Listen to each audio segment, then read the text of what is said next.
नमस्कार, ज्योतिष परामर्श केंद्र जागेश्वर धाम के YouTube चैनल पर आपका स्वागत है। मैं हूं ज्योतिषी भुवन चंद्र पांडे। प्रिय दर्शकों, आज हाजिर हूं लेकर आपके लिए मनुष्य जीवन के महत्वपूर्ण अंग संतान। कोई भी जातक, कोई भी आदमी अपने संतान के बारे में बहुत चिंतित रहता है। बच्चों का सुखद भविष्य, उनकी उत्तम शिक्षा, उत्तम स्वास्थ्य और संपूर्ण जीवन के सुख के लिए कोई भी जातक अपनी जन्म कुंडली और अपने बच्चों की जन्म कुंडली का विश्लेषण अक्सर कराते रहते हैं। बहुत सारे लोगों का यह प्रश्न होता है कि हमारे बच्चों का भविष्य कैसा होगा, हमारे बच्चों की नौकरी कैसे होगी और हमारे बच्चों की शादी कब होगी। और कई सारे लोगों का प्रश्न रहता है कि हमारी संतान कब होगी। प्रिय दर्शकों, ज्योतिष परामर्श केंद्र जागेश्वर धाम के YouTube चैनल को यदि आपने सब्सक्राइब नहीं किया तो सब्सक्राइब कर और बेल आइकन का बटन दबाकर ज्योतिष संबंधी बहुत जानकारी आप जल्दी प्राप्त कर सकते हैं। यहाँ हम आपको बताते हैं कि ज्योतिष में संतान का योग क्या है और संतान के सुखी और आनंदमय जीवन का योग आपकी जन्म कुंडली में क्या है। हम आपको इस वीडियो के अंत में यह भी बताएंगे कि आपकी जन्म कुंडली में आपकी संतान के संबंधित जो भी अरिष्ट आपके ग्रहों से हो रहे हैं, उन ग्रहों का कौन सा क्या निदान करना है जिससे आपका और आपके बच्चों का भविष्य सुखी रहेगा। यदि आपके बच्चे सुखी हैं, उनका अच्छा पारिवारिक जीवन है, उनका अच्छा स्वास्थ्य है, उनके अच्छे व्यवसाय हैं, तो फिर आप सुखी हैं इस मनुष्य जीवन में। और इस मनुष्य जीवन में कैसे सुखी रहा जाए, यही यह नवग्रह इंगित करते हैं आपकी जन्म कुंडली में, जन्म पत्रिका में। आज आपको बताते हैं कि संतान का योग क्या होता है जन्म कुंडली में। प्रिय दर्शकों, संतति का विचार लग्न, चंद्रमा, सप्तम और गुरु से मैं बताता हूं आपको कि गुरु से पंचम स्थान अगर पाप ग्रह से ग्रस्त है, स्वयं भी गुरु अगर पाप युक्त है, तो उस व्यक्ति की संतति बहुत कम सुख रहता है। इस तरह यानी कि उसके संतान को बहुत कम सुख रहता है, या उसे संतान का सुख नहीं रहता, या उसकी संतान होने के बाद बहुत ज्यादा दीर्घायु नहीं रह पाती है। इसी तरह लग्न, चंद्रमा और सप्तम भाव से भी देखना बहुत अनिवार्य है, क्योंकि पंचम भाव में अगर पाप ग्रह हैं तो स्वयं भी पापयुक्त हैं। इन चारों में से एक भी योग है तो संतान बहुत विलंब से होती है। पहले तो जब संतान होगी तभी तो सुखी होगी। और दो योगों के रहने से संतान, अगर ये दोनों योग इकट्ठे हों, जो पहले और दूसरे नंबर के योग हैं, तो ऐसी स्थिति में संतान होने के बाद अविलंब अपनी आयु को पूर्ण करने में असमर्थ रहती है। और दोनों योगों के रहने में यहाँ तक 3 या 4 योग अगर उपस्थित हैं ऐसे, तो उसमें संतान उत्पत्ति होती ही नहीं है। ऐसी स्थिति में हरिवंश पुराण आदि पुष्चरण कार्य के लिए हमने पिछली एक वीडियो में बताया था, लेकिन ये उतना सक्रिय, इन 4 योगों के लिए उतना सक्रिय उपाय नहीं है, वो बहुत कमजोर योगों के लिए है। गुरु से पंचमेश अगर 6-8 बार में है, त्रिक स्थानों में जहां पर गुरु है उसका पंचमेश अगर 6-8 बार किसी एक त्रिक स्थान में है, लग्नेश त्रिकोणेश लग्न से त्रिस्थान में है, त्रिक स्थान में है, तो पुत्र का सुख अल्प मात्रा में होता है। ये लग्नेश और त्रिकोणेश गुरु बुध शुक्र से युक्त हैं तो पुत्र संतान विलंब से प्राप्त होती है। प्रिय दर्शकों, यहाँ एक बात यह ध्यान रखनी आवश्यक है कि ज्योतिष में लड़की को संतान नहीं माना जाता है। वह इसलिए कि लड़की दूसरे के कुल की वृद्धि करती है, पुत्र अपने कुल की वृद्धि करता है। लड़की जिस कुल की वृद्धि करती है उसके लिए संतान है, और लड़का इस कुल की वृद्धि करता है तो इसके लिए संतान है। तो ज्योतिष में अपने कुल की वृद्धि के लिए जो संतानोत्पत्ति का नियम है वह पुत्र संतानोत्पत्ति का नियम है। हालांकि स्त्री पुरुष के विषय में यह नहीं कहा जा सकता कि वह कि एक दूसरे से कोई कम है। स्त्री और पुरुष के संयोग से ही यह सृष्टि चलती है। फिर भी ज्योतिष में संतान के योग में केवल पुत्र को ही पुत्र संतान कहा जाता है। लग्नेश त्रिकोणेश गुरु बुध शुक्र अगर त्रिक स्थान में है तो विलंब से पुत्र प्राप्ति होती है। कुंभ का शनि अगर पंचम भाव में है तो 5 पुत्र होते हैं, और मकर का शनि यदि पंचम भाव में है तो 3 कन्याएं होती हैं। बुध शुक्र चंद्रमा अगर पंचम भावगत हैं तो इससे कन्या संतान ज्यादा होती हैं, और केवल गुरु पंचम भाव में है तो पुत्रों की संख्या कम से कम 4 अवश्य होती है। तृतीय भाव में बुध है तो 2 पुत्र होते हैं और 3 कन्याएं होती हैं। तृतीय भाव में गुरु है तो 5 पुत्र होते हैं। तत्पश्चात अगर तृतीय भाव में शनि है तो 1 ही पुत्र होता है, और तृतीय भाव में अगर शुक्र है तो 3 पुत्र होते हैं और 2 कन्याएं होती हैं। और तृतीय भाव में शुक्र में यदि 3 पुत्र और 2 कन्याएं होती हैं, और आप देख रहे हैं कि किसी का, हमारे तो तृतीय भाव में शुक्र है और हमारी 3 कन्याएं और 2 पुत्र कहाँ हैं, हमारा तो 1 कन्या 1 पुत्र है। तो भाई साहब जो डिस्पोज हो गए हैं या जो आपने अबॉर्शन कर दिया है, उनकी गिनती भी मैं यहाँ कर रहा हूँ, उनको भी आपको जोड़ देना चाहिए, या नहीं जोड़ रहे हैं तो आपकी इच्छा, लेकिन यह योगों की बात कर रहा हूँ, होना नहीं होना तो वो फिर आप अच्छी तरह अनुमान लगा सकते हैं कि मैं ये क्या कह रहा हूँ। तृतीय भाव में अगर बुध है तो 2 पुत्र और 3 कन्याएं होती हैं, और गुरु अगर 5वें भाव में तृतीय भाव में है तो 4 पुत्र होते हैं। सचंद्र शनि, चंद्रमा और शनि अगर तीसरे भाव में है तो 1 पुत्र और 3 पुत्रियां होती हैं, और शुक्र अगर तृतीय भाव में है तो 3 पुत्र और 2 कन्याएं होती हैं, और अगर तीसरे भाव में मंगल है तो पुत्र का अभाव होता है। एवं सचंद्र राहु अगर तीसरे भाव में चंद्रमा और राहु है तो पुत्र सौख्यप्रद होता है, अर्थात उस आदमी को पुत्र की प्राप्ति ससमय ही हो जाती है। ससमय का अर्थ है यह शादी के 1-2 साल बाद आपकी संतान हो जाती है। अब पता लगा शादी की 8 साल हो गए, अभी तक बच्चे नहीं हैं, और 8 साल के बाद एक पुत्र हुआ भी, तो वह ससमय नहीं कहता बल्कि असमय कहा जाता है।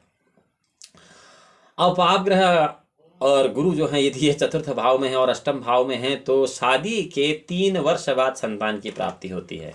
और वही पाप ग्रह अगर चंद्रमा के साथ छठे भाव में है तो शादी के 4 वर्ष के बाद आपको संतान की उत्पत्ति होती है। और यही पाप ग्रह यदि 6, 8, 12 में यानी कि कोई ऐसा लग्न है द्विस्वभाव लग्न जो 6, 8, 12 में उसका मालिक है, तो फिर शादी के 6 वर्ष के बाद, विवाह के 6 वर्ष के बाद आपको संतान की प्राप्ति होती है, अर्थात विवाह के 7 वर्ष उपरांत ही आपका पुत्र होगा। यही पंचमेश निर्बल अगर पापयुक्त है, अस्तंगत है यानी कि अस्त है, सूर्य के अंशों के बराबर है, पाप युक्त है, निर्बल है, कमजोर है, तो फिर पुत्र के योग में कमी आ जाती है, अल्पता आ जाती है, पुत्रियों का योग हो जाता है। और अगर पुत्र की प्राप्ति हो भी गई तो वह पुत्र निर्बल होता है। पंचम भावस्थ शनि, राहु या केतु गर्भ में ही बच्चों को थोड़ा सा क्या बहुत भारी मात्रा में कष्ट दे देते हैं, और पंचमस्थ सूर्य और मंगल संतति में बाधा कारक बताए गए हैं ज्योतिष में।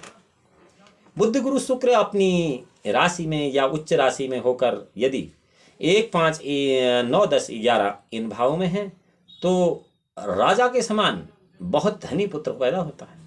और यदि सूर्य लग्नस्थ है, लग्नस्थ सूर्य है और शनि सप्तम भाव में है, बृहस्पति से अष्टम सूर्य है, शनि सप्तम भावगत है, और चंद्रमा 10वें भाव में है, सूर्य शनि युक्त पंचमेश षष्ठेश षष्ठ स्थान में है और बुध से दृष्ट है।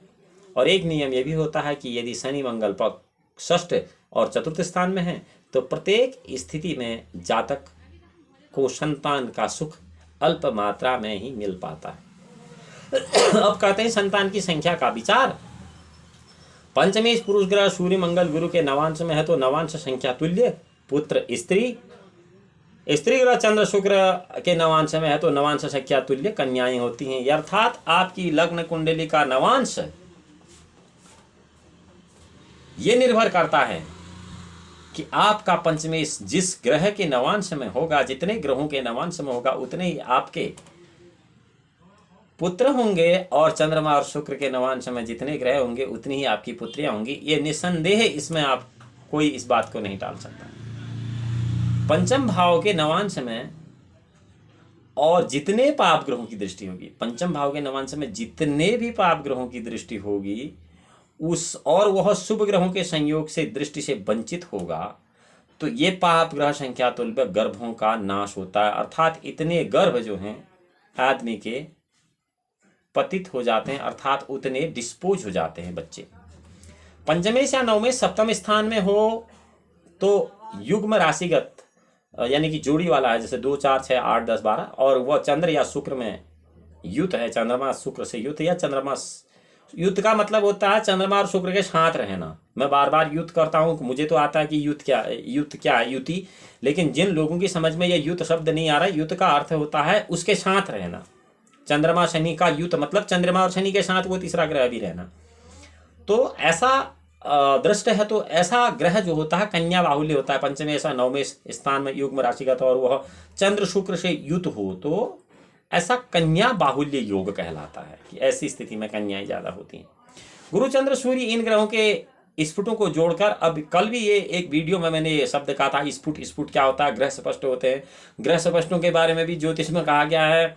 ग्रह स्पष्ट होता कैसे, प्रस्तारस्तु यदाग्रे स्यादिष्टम सोदेदनम, इष्टकालो यदाग्रे स्यात् प्रस्तार संशोधेदनम, इष्टकालो यदाग्रे स्यात् प्रस्तार संशोधेदनम, गतस्य देवसादनेन गतर्निग्नि खसठाता लब्ध मनसादिकम योज्यम सपष्टो भवेद ग्रह। यानी कि जो यह सूत्र है, इस सूत्र के अनुसार जब आप ग्रह को स्पष्ट करते हैं तो स्पष्ट ग्रह जो राशियादि अंश कला विकला में आता है, यानी कि इतने राशि, इतने अंश, इतना कला, इतना विकला, यह जब किसी ग्रह का मान है तो ऐसा ही जो दूसरे ग्रह का मान है, इतने राशि, इतने अंश, इतने कला, इतना विकला, इन दोनों को ऐसा लंबा राशि अंश कला विकला ने कहकर स्फुट ग्रह कहते हैं। यह आपको समझ जाना चाहिए कि अब आज मैंने आपको दो शब्द और बता दिए, युद्ध क्या होता है और स्फुट क्या होता है। स्फुट स्पष्ट ग्रह है, स्पष्ट ग्रह को इनके सूत्र होते हैं जो मैंने पहले आपको बोला कि जैसे मान लिया किसी ग्रह को स्पष्ट करना, गता भगटिका खतर्क गुणिता भवोगे धृतायुता च भगतेन षष्टि गुणितेन द्विग्निकृता नवाब तल पूर्व के शशि भवेतु तत्पूर्वकम नवो अंबर विजय जात चतुर्लक्ष अष्टशास्त्र में जवाकृता। ये भी एक चंद्रमा के लिए ऐसी सूत्र है। तो ये सूत्र हैं, ये ग्रह स्पष्ट। अब हमारा बात चल रहा था कि पंचमेश नवमेश वाली बात है। चंद्र गुरु सूर्य ग्रहों के स्फुटों को जोड़ दीजिए, यानी कि सूर्य चंद्र ग्रहों के जो स्फुट हैं, इनके जो स्पष्ट हैं, इनको आप जोड़ दीजिए और जो राशि आदि आए उसके नवांश संख्या तुल्य संतान होती। यानी कि चंद्रमा हो गया, गुरु हो गया, सूर्य हो गया, सूर्य चंद्र बृहस्पति, इनके स्फुट जोड़ दिया। स्फुट अब मैंने आपको बता दिया कि इनका स्पष्ट मान क्या है, इनको आप जोड़ लीजिए अपनी कुंडली में। इनकी कुंडली में जोड़ के फिर यह देखिए कि जो राशि आदि जो टोटल हो रहा है उसके नवांश संख्या, उसकी नवांश संख्या क्या है और उसके तुल्य जो है संतान, उतनी ही आपकी संतान होगी। वो 2 3 4 5 6 7 जो भी आ रहा है उतनी आपकी संतान होंगी, इसमें कोई संशय नहीं। 7 7 8 8 भी बच्चे होते लोगों के, इसमें कोई संशय नहीं है। अब लग्न से पंचम अधिपत जितने नवांश में रहे, लग्न जहां आपका उससे पंचमेश जिस नवांश में है, ये एक बात आपने ध्यान रखनी है, वही संतान की संख्या होती है, उतनी ही संतान आपकी होती है, इसमें भी कोई दो राय नहीं। पंचमेश नवमेश और चतुर्थेश के स्फुटों को जोड़ने पर अब ये स्फुट दोबारा आ गए ग्रह स्पष्ट पंचमेश के, चतुर्थेश और नवमेश के, यानी कि सुख भाव के, संतान भाव के और भाग्य भाव के, ये तीनों स्फुटों को अगर आप जोड़ देते हैं, स्फुट के लिए वही बात है, राशि अंश कला विकला का जो सीधा मान है, इसको इतना लंबा न कह के स्फुट कहा जाता है, हमारी भाषा में इसको ग्रह स्पष्ट कहते हैं। तो इन स्फुटों को गुरु चंद्र सूर्य इन ग्रहों के स्फुटों को जोड़कर जो राशि आदि होती है, इसी तरह से पंचमेश नवमेश चतुर्थेश के स्फुटों को जोड़ने पर जो राशि आदि होती है उसकी संख्या, नवांश संख्या ही संतान की संख्या होती है। इसमें कोई दो राय नहीं, बहुत आसान सा गणित है, इसको आप खुद अपनी कुंडली में दे सकते हैं। लेकिन इतना ध्यान रहे, कंप्यूटर की कुंडलियों में यह सब नहीं होता है। अब मैं आपको एक कुंडली अगर मेरे पास है तो मैं दिखा देता हूं कि वो राशि अंश कला विकला किस तरह से होता है। ये कुंडली में जो आता है वो कंप्यूटर वाली वो सब गड़बड़ आता है, क्योंकि वहाँ एक सॉफ्टवेयर फिक्स है, वो सबके लिए एक साथ निकाल देता है मामला, उसमें कुछ बनता नहीं। जो हाथ से लिखी गई कुंडलियाँ हैं उसमें जो राशि अंश है। एक चीज़ और है, आपको ये ध्यान देना चाहिए कि आपको किसी आदमी की या किसी ज्योतिषी की या किसी पंडित की नकल पकड़नी, तो हम आपको उस नकल को पकड़ने का तरीका बता देते हैं। आप कुंडली अपना डेट ऑफ बर्थ उस सॉफ्टवेयर में डाल लीजिए जहां आप पहले डालते हैं, और वहां देखिए कि वो राशियांश कला विकला क्या आ रहा है। अगर वही किसी पंडित की कुंडली में आ रहा है तो इसका मतलब पंडित नकलची है, उसने नकल कर रखी है। क्योंकि कभी भी कुंडली के सॉफ्टवेयर का स्पष्ट मान और हस्तलिखित कुंडली का स्पष्ट मान सही आ ही नहीं सकता, क्योंकि कंप्यूटर का जो स्पष्ट मान होता है हमेशा गलत होता है। ये आपको एक इसकी हमने थ्योरी बता दी, तरकीब बता दी कि आप कैसे जांच कर सकते हैं कि यह कुंडली सही है या गलत है। तो आपको यह भी पता लग जाएगा पंडित आपके साथ कितनी ईमानदारी के साथ बात कर रहा है, क्या ये ग्रह स्थिति ठीक उसके साथ बैठ रही है, तो इसका मतलब उसने वहां से नकल की है। क्योंकि हस्तलिखित कुंडली की गणित अलग होती है उसका कंप्यूटर का सामान नहीं आएगा, क्योंकि कंप्यूटर में हमेशा गलत आता है, ये आपको बता दिया। अब हम आपको यही कह रहे हैं कि पंचमेश, नवमेश, चतुर्थेश के स्फुटों को जोड़ लीजिए और इनकी जो राशि आदि है उसकी जितनी नवान संख्या उतनी ही आपकी संतान होगी, इसको कोई नहीं टाल सकता है। पंचम भाव की राशि आदि में जितनी नवांश संख्या होगी और उतनी संतान की संख्या होती है। यदि पंचम पर शुभ दृष्टि रहे, शुभ ग्रह की दृष्टि रहे और संतति संख्या दुगुणित हो जाती है, फिर दो गुना, यानी कि वहां पर शुभ ग्रह की दृष्टि से अगर आपकी एक संतान निकल रही है तो उसकी नवांश संख्या दृष्टि भी है तो फिर 2 संतानें होंगी। ये जो व्यतीत नव, यदि पंचम पर शुभ ग्रह की दृष्टि है तो द्विगुणित तो सीधी होगी, और व्यतीत नवांश में पाप ग्रह का जितना नवांश होगा उतनी संतान जो होती है वो थोड़ी सी विपरीत परिस्थितियों में अपना आयु का भोग पूर्ण नहीं कर पाती है।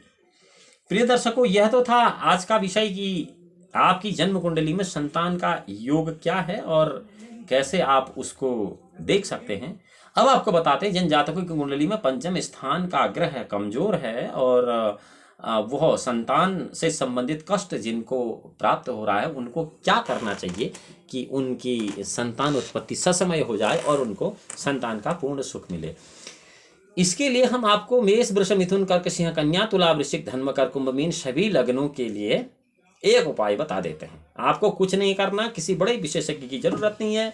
आपको अपने घर में बैठकर एक मंत्र का चैंटिंग करना है और इसका सुबह शाम अगर आप जाप करते हैं, इसमें कोई संशय नहीं कि वर्ष भर के अंतर्गत आपको बहुत अच्छे संतान की प्राप्ति होगी। और वह मंत्र इस प्रकार है: पुत्रा देहि धनम देहि त्वामास्मिं शरणं गतः ऋण दारिद्र्य दुखेन शत्रुणां च भयाततः। यह मंगल ग्रह के लिए जाप किया जाने वाला संतानोत्पत्ति कारक मंत्र है। इसको आप 1 माला सुबह 1 माला शाम जापें तो आपको अवश्य 1 वर्ष के अंतर्गत संतान की प्राप्ति होगी। हाँ, यहाँ इतना ध्यान रखना जरूरी है कि आपको यह सारे मंत्र जो हैं सविधि करने चाहिए और ससमय करने चाहिए, इनका दुरुपयोग नहीं करना चाहिए, अन्यथा केवल समय और धन की आपकी बर्बादी होगी और आपको कोई अच्छा रिजल्ट इसका नहीं मिलेगा। अगली वीडियो में हम आपको बताएंगे षष्ठी ऋण, रोग और शत्रु, अर्थात आपको क्यों कर्जा होता है, क्यों आपके इतने रोग होते हैं और क्यों आपके इतने शत्रु होते हैं। जिन लोगों के बहुत ज़्यादा शत्रु हो जाते हैं, जिनको बहुत ज़्यादा ऋण हो जाता है, कर्ज होता था, जिनके बहुत ज़्यादा रोग और बीमारियों से ग्रस्त जो लोग हैं, इसको किस प्रकार की ग्रह स्थिति से, यानी कि जन्म कुंडली में कौन सी ऐसी ग्रह स्थिति होती है जिससे ऋण, रोग, शत्रु की वृद्धि होती है, और जन्म कुंडली में ऐसे कौन से ग्रहों का उपाय करके आप इनसे निजात पा सकते हैं, यह सब आपको अगली वीडियो में बताएंगे। हाँ, यदि आपको यह ज्योतिष संबंधी जानकारी अच्छी लग रही है तो आप इस चैनल को सब्सक्राइब कर सकते हैं, बेल आइकन का बटन दबा सकते हैं, शेयर कर सकते हैं, अपने सगे संबंधियों को ज्योतिष की विशुद्ध जानकारी दे सकते हैं। हाँ, जब कल आपको अगली वीडियो में हम मिलते हैं, भगवान भोलेनाथ आपका परम कल्याण करें। तब तक के लिए नमस्कार।